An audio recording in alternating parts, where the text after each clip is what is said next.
montagne, si on ne connaît pas le chemin, on risque très vite de se perdre.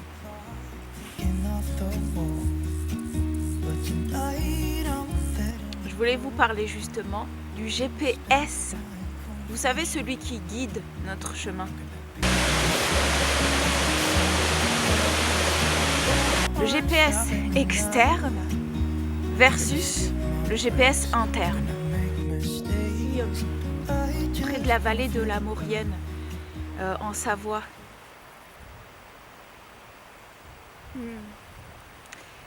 La haute montagne. Comme je suis en haute montagne, je suis très peu équipée et je n'ai pas de carte, je n'ai pas de GPS. Du moins j'en ai, mais je l'utilise très peu. Et je pense que ça peut être une erreur, dans la mesure où si on veut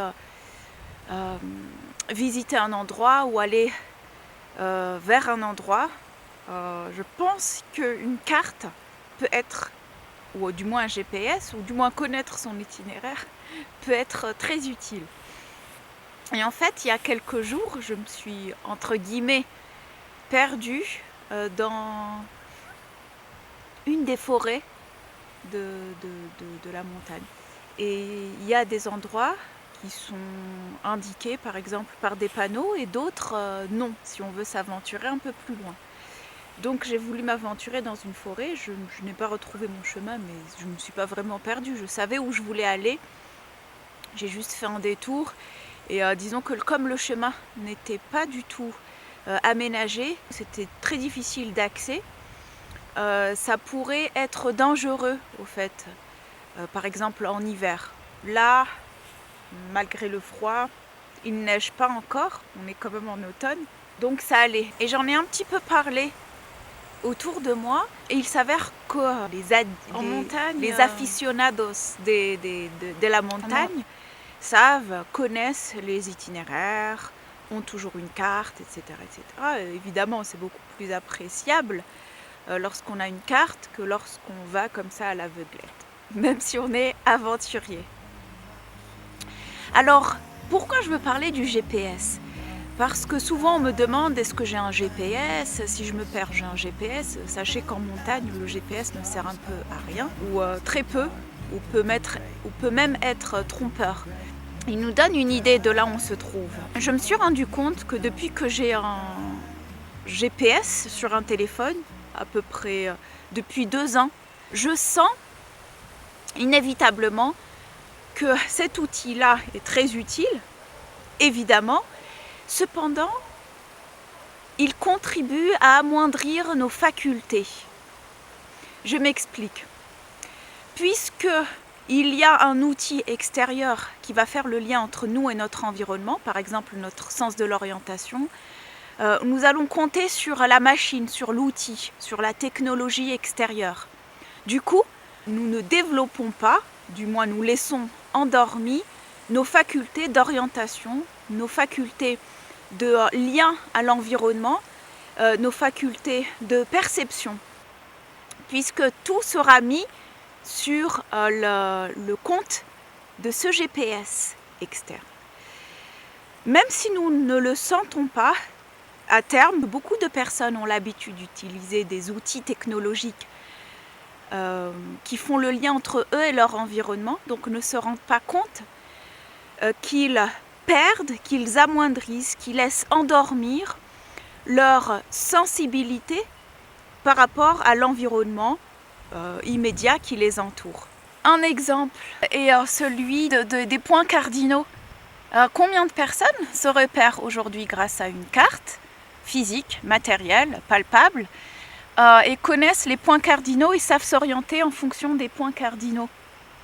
Je me suis rendu compte quand j'étais justement à certains endroits où à l'époque je n'avais ni carte ni encore moins de GPS, et je me suis rendu compte de l'importance de ces connaissances-là, de nos aïeux, qui eux se repéraient grâce aux points cardinaux, la nuit grâce aux étoiles. C'est comme ça que l'être humain était beaucoup plus ancré dans son environnement, avait beaucoup plus développé son sens de l'observation, ses perceptions et sa connexion tout simplement avec l'environnement qui l'entoure.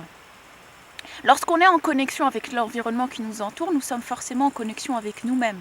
Du coup, lorsque nous utilisons trop souvent des outils tels que le GPS, alors forcément, le lien entre nous et le rapport à ce qui nous entoure est de moins en moins développé. Donc il y a des choses en nous qui se perdent. Et ces choses-là, donc ces sens d'orientation, l'observation, la sensibilité face à ce qui nous entoure, sont corrélés à d'autres choses. Ce n'est pas uniquement l'observation et l'orientation. Tous ces systèmes-là sont corrélés à bien d'autres choses. Et c'est ce que nous perdons petit à petit. Parce que nous comptons trop sur les outils extérieurs qui sont utiles, très utiles, efficaces. Seulement, comme tout excès, ils peuvent être utilisés pour tout et n'importe quoi. Donc parce qu'on prend l'habitude de cette facilité d'utiliser ces outils-là, alors nous perdons forcément quelque chose en nous. Nous perdons, et ce n'est pas que nous perdons, ces facultés-là sont toujours présentes, sauf qu'elles restent endormies. C'est comme si nous restons allongés durant un certain laps de temps, forcément il se suivra une hypotrophie musculaire. Donc nous perdons nos muscles du fait de ne pas les utiliser, mais ils sont toujours là. Il suffit de les réactiver et de les faire travailler pour pouvoir retrouver ces facultés-là. C'est la même chose avec cette sensibilité, cette connexion à nous-mêmes et à notre environnement direct. Je prends l'exemple aussi du thermomètre, des personnes qui sont obsédées par la température. Alors j'en ai rencontré, j'en connais toujours, et ces personnes-là veulent toujours savoir combien il fait pour se donner une idée de, par exemple, comment se vêtir ou comment ressentir, je ne sais pas. Et ces personnes-là vous diront, est-ce qu'il fait chaud ou il fait froid ? Je n'en sais rien, puisque le chaud ou le froid, c'est très subjectif. Je ne sais pas ce que ça veut dire 15 degrés, je ne sais pas ce que ça veut dire 20 degrés. Bon, s'il fait 40 degrés, 50 degrés, je me doute qu'il fasse chaud. S'il fait moins 5 degrés, je me doute qu'il fasse froid. Mais entre ces deux extrêmes, je pense que c'est assez subjectif. Donc ces personnes, par exemple, pour savoir s'il fait chaud ou froid, vont donner le crédit au thermomètre. Donc elles vont se dire, ah c'est bon, il fait 15 degrés, donc il fait frais aujourd'hui. Je ne sais pas. Il fait tant de degrés, il fait chaud. On se fie moins à nos sensations plutôt qu'à un objet qui nous dit quel degré il fait. Personnellement, je ne sais encore une fois pas du tout ce que ça signifie, parce que il se peut que à 10 degrés, je puisse avoir chaud ou je puisse me sentir bien, ou il se peut qu'à un niveau plus élevé de température, j'ai froid. Ça dépend vraiment de la température interne, ça dépend de notre état interne. Voilà comment on arrive à plus se fier à des objets extérieurs plutôt qu'à nos sensations. Et au fur et à mesure, nous perdons cette faculté de ressentir. Et nous avons toujours besoin de savoir, de connaître un chiffre, d'avoir un outil qui nous permette de soit valider ce qu'on ressent, ou soit nous forcer à ressentir ce que nous pensons en fonction du résultat de l'objet. Et c'est ce que je pense qui n'est pas efficace, qui ne sert pas forcément la personne, mais qui la rend dépendant, encore une fois, aux objets extérieurs. Donc, que ce soit pour notre bien-être, c'est très important d'être en connexion avec ce que l'on ressent. Par exemple, les sportifs, bien évidemment, les sportifs de haut niveau, je peux comprendre que durant leurs entraînements, ils aient besoin d'avoir des repères, etc. Mais quand c'est monsieur et madame tout le monde qui a besoin d'avoir son rythme cardiaque, le nombre de je ne sais quoi parcouru, le nombre de calories perdues, il me semble que ce n'est pas adapté et que la personne, plutôt que d'être connectée à ses ressentis, et de percevoir le bien-être qui vient vraiment d'elle, eh bien va octroyer ce pouvoir, cette capacité à des machines, à des objets connectés. Les objets connectés, on dit connectés à quoi ?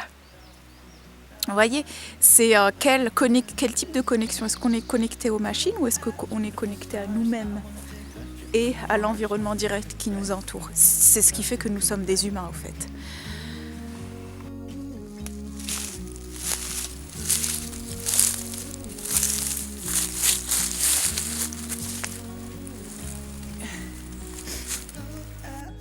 Mais ce que je voulais dire ici, GPS interne versus GPS externe, c'est que le fait d'être connecté trop souvent et systématiquement à des objets qui font le lien entre nous et l'environnement, nous perdons certaines de nos capacités, notamment notre sensibilité à notre environnement direct, notre capacité d'observation, d'orientation, et au fur et à mesure, nous nous déconnectons de ce qui nous entoure directement.